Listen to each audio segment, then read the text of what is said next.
Um, True. Hi everyone. Just starting now. I think I'm on time. As you can see, I'm wearing a microphone today. I thought let's get the sound right. So just bought myself a cheap microphone on Amazon. It came within a week or two. And now I hope you can hear me better. Hi. Hello everyone, I'm Eric from Etacude, and this is the Sunday live stream. Usually we did it at 11 a.m. GMT, but I thought let's change it a little bit, and now it's at 12 p.m., just an hour later, just to see how many people are in. Hi, we've got 2 people in. Who am I talking to? So actually, I usually start 5 minutes earlier, but today I started 3 people. Today I started a little bit later. Hi Danny, how you doing? I started a little bit later because I went to a church today. I haven't been to church in a long time. Hi Yuko, how are you today? So I went to a church for the first time in a long while. So I went to this church, the foreign service, and they had a free plate of turkey because it's almost Thanksgiving in the US. So that was really nice. We had this big Thanksgiving meal, and ate a lot. I really enjoyed it. I haven't been to a church in ages, but I think I will definitely go again. You know, it's a good time just to sit with your thoughts and listen to the pastor speak about something. And yeah, I really enjoyed it. Hey Juvia, nice to see you. Adam, hi.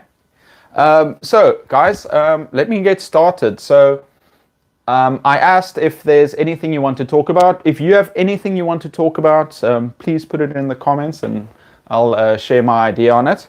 And then also, but the topic for today is actually using a student's language. So I teach English as a second language, and I think some of you do too. And one of our members actually asked me to do this lesson on using. Is it okay for a student to use their language in an ESL class, in an English class? So I thought, yeah, this is a very important topic, because if you've taught before, you know that sometimes students start talking in their own native language, and it can kind of disrupt the lesson. So many schools have a firm rule. They basically say that no one is allowed to use their native language in the classroom. So David, one of our viewers, asked me, Eric, what do you think about students using their own native language in the classroom? Hey guys, if you have any questions, if you want to contribute, feel free to put it in the comments. I'm always so happy to hear your thoughts. Okay, so I thought I'd talk today about first what we should consider, why students might use their language, what can we do, when should they be able to use it, should they not be able to use it, and then my final thoughts. It's so funny looking at this. You guys don't know this, but when I'm streaming, it looks like I'm looking into a mirror on the phone. So I always thought, maybe it looks weird for you. But when I looked at the video, I can see you can read well, right? Okay. Yeah, so unless you've got any other questions, let me get started on when students should use L1 in the classroom. Okay, now, if you teach English, you have to consider a few things. About students using their own language to learn another language. Because if you're teaching English, your goal is for students to use as much English as possible in the classroom, right? So, for example, you have to consider their age. When you work with younger students, they won't understand a lot. So you need to guide them, and you need to help them understand what you want from them. So first you have to think, what age are they? Because younger kids won't understand a lot. They need a lot of guidance. Then what level are they? If they are beginners, maybe you can teach them the instructions, what the instructions mean, in their native language. Maybe you can teach them some key vocabulary in their target language. But when they get to intermediate and advanced level, you don't want to use a lot of it. Then ratio, how big is the class? How many students are in the class? If it's a larger class, maybe you want to just explain something for them. But if it's a smaller class, you want to actually get them to explain this themselves in English. And then this comes to the learning purpose.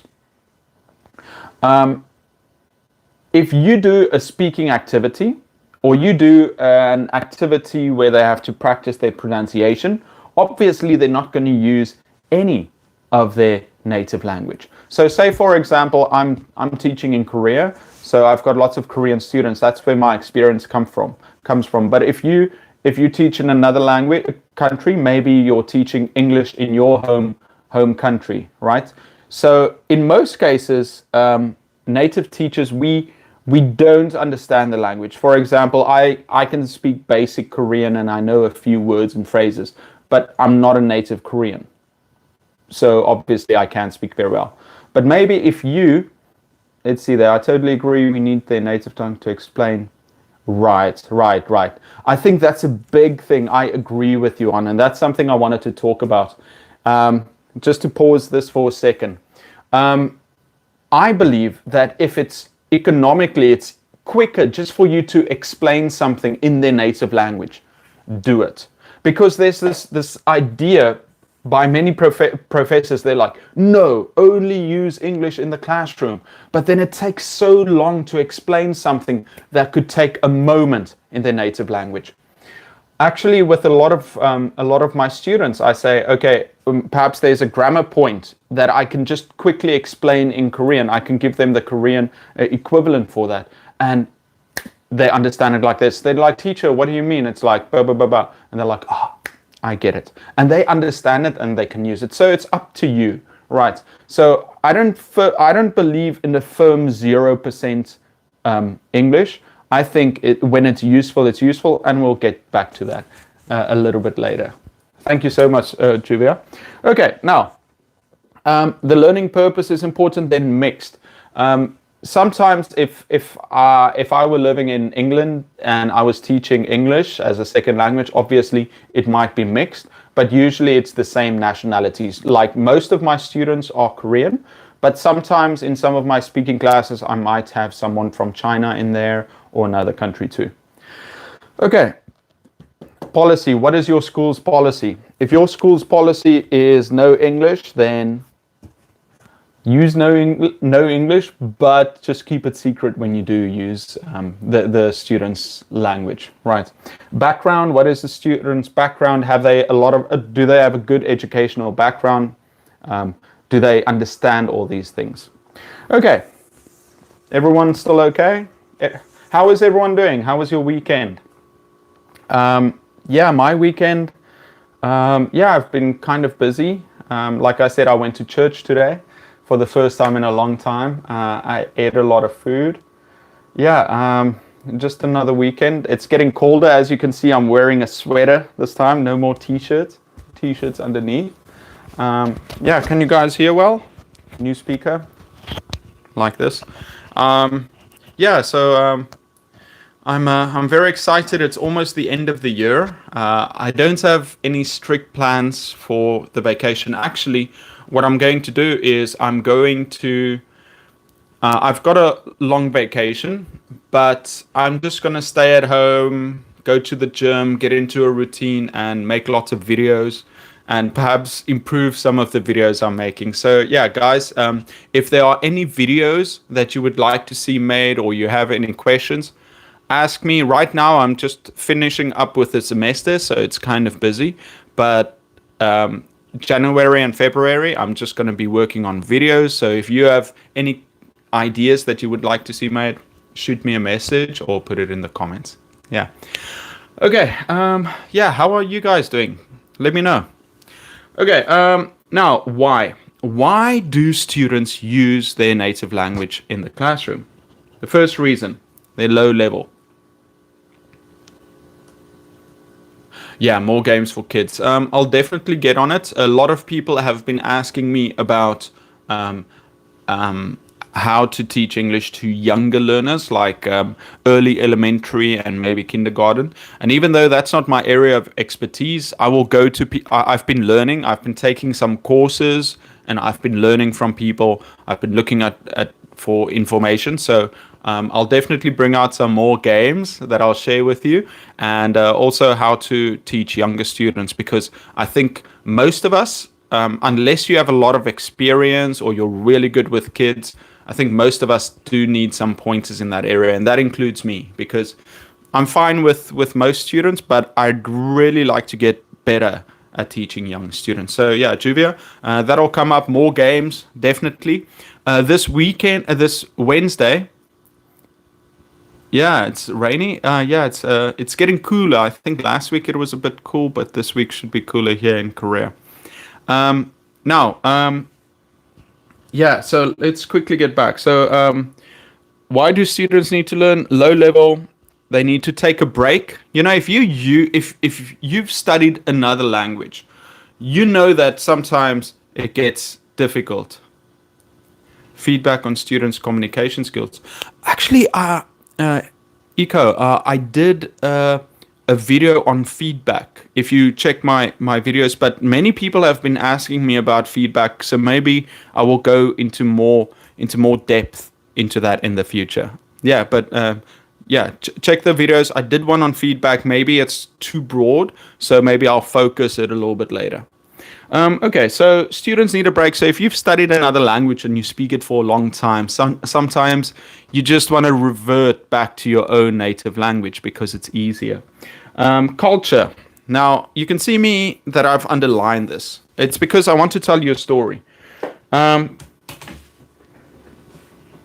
Now, there's a big thing in many societies, especially in Korea, where the way that they speak is based on hierarchy, right? So the way that the students speak to each other in a mixed group in their own native language, they would speak in a more polite tone if it's someone that's older, or speak more casually if they're older, they're senior. And I had this situation. I've got this special speaking class where students from different ages come into the class for an hour, and we just have a conversation about topics. And I had this situation where one of the students, she came in, and obviously we speak in English, and then I put them into groups or in pairs. And the way she started acting, because she's older, she started talking in a tone that's a little bit derisive, of some of the students. And I thought, okay, I've seen this before, and I took her aside and I said, listen, try not to do this too much, because I understand in Korean you speak that way, but in English we're on the same level, so don't make them feel awkward in class. And so when it comes to culture, they might want to, when you leave the class, sometimes they'll revert back to their native language, because that is easier for them to talk to someone and use what level of hierarchy they are, because sometimes it's difficult for them to speak plainly in English to someone that's older or younger, because they still have that hierarchy. Yeah, so I just wanted to mention that. Next one, it's quicker to do that, sometimes for translation, sometimes to understand, and sometimes when they get excited. Okay, yeah, guys, so this is why students use it, and now let's quickly look at what to do. First, you've got to equip your students. This is so important. You've got to equip your students from the very first class. This doesn't matter if you're teaching English, if you're teaching maths. You've got to teach your students first what questions to ask in the class, your policy. You've got to teach them what language you use for instruction. You've got to equip them to do the right thing. So first, teach them how to ask questions, what type of questions to ask. Teach them what words you'll use so that they understand the language of the classroom. Then, build confidence. If a student does something well, and tell them you did a good job in that language. Here's a tip for something that I do. When sometimes in class, there's some vocabulary. I'll ask, oh, does anybody know what the Korean translation for this is? And a kid might raise their hand and say, oh, teacher, is this? And then I'm like, oh, thank you. Thank you for helping. Now, all the students' friends know, oh, this is the translation, this is what it means. And also I'm building up that student's self-esteem. Maybe it could be a really difficult word or an easy word, but you're building their confidence for them to know, oh, I know what this word is. So next time they can actually use it in the classroom, especially if you're teaching phrases or something. So actually ask the students, hey, do you know what this is in your language? And then give them confidence and tell them, well, you did such a good job. Now you can just speak English more. Okay, then you should teach them, you should give them an understanding and give them rules to follow. So tell them, listen, guys, this is an English class. It's okay if you ask a friend for help, but I don't want you to speak, probably, you can only speak 10% of Korean, right? You can't use full sentences. I don't want you to explain everything. You should make some rules on how much language they can use and make them understand. Just listen, if you learn how to talk in English and ask questions, you will improve. So maybe just ask them something like that. Yeah, guys, you doing okay? Okay, then assign roles. Like you can give students different roles in the classroom. You can say, okay, you're the leader, you're the one who's giving an opinion, you're going to give a negative side to it, and you can be the one that takes notes to give feedback. So when they have different roles, you can even say, okay, you're the one that should control the conversation, not to move into the native language. So you give them roles so that they feel, oh, I've got a job to do. Yeah, I think I'll do a video just on what jobs you should give students perhaps in project-based learning, how you can do that. Okay, and then a game. Make it fun, teaching should be fun. So if a student speaks their language, tell them, okay, sorry, you've got to act like a rabbit for 10 seconds. Or, I'm sorry, now you've got to make a funny face. Or, do something fun. If a student makes a mistake, says, okay, do something that makes it fun for them. If they made a mistake, they think, oh, I made a mistake. So that they don't fear English, because it's so easy for students to dislike a language. Our job as teachers is to get students to enjoy the language, to have fun, to watch it and to think, wow, you know what? This language is fun. I'm having a good time. So we should play games and we should have fun punishments for them. Nothing too bad. Okay, guys, we're almost finished. If you have do you guys have any questions, any feelings towards this? Sometimes I feel it's just me ranting on this, but I'm so happy to just talk, even though I sound like a machine. Okay, so the final one, when? When should we use students' native language? I'm keeping this like this. Let me plug it in again. I'm using it as a mic. Yeah, actually my video so far, I'm busy editing a video for the listening skills, 10 listening activities, games, which is good. I'm also looking towards games, like you asked, Juvia. I'm going to do a Christmas lesson one, so fun activities and maybe some worksheets and games you can use for Christmas. That's a really good one that I have to work on. I'm doing one on TESOL. Yeah, so a lot of videos to come up, and then also I'll start using these courses that I'm studying to share them with you in an easy way. So yeah, if you have any questions, if you have anything you want to share, I'm always here. You can ask me on YouTube. You can add me on Facebook. Yeah, anything. I hope to be helpful and put it out. I'm not doing much else. So while I'm here, I might just as well help a few people. And also the thing is, I'm also learning a lot by doing these things. So yeah, it's not just a charity. I'm also learning a lot. Okay. Now. Final one. Yeah, so when can we use the students' native language? We can use economically, so don't use it too much. Actually, you want to use it less. And check for understanding. Like I said, I ask my students, oh, what is this again in Korean? Do you know?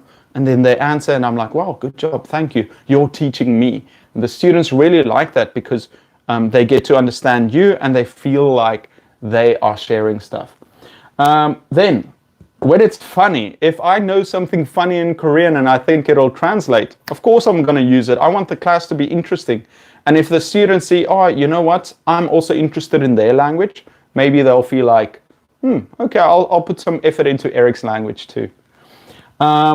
Build confidence. Yeah, so you share it and you tell it to explain meaning or grammar. It's faster.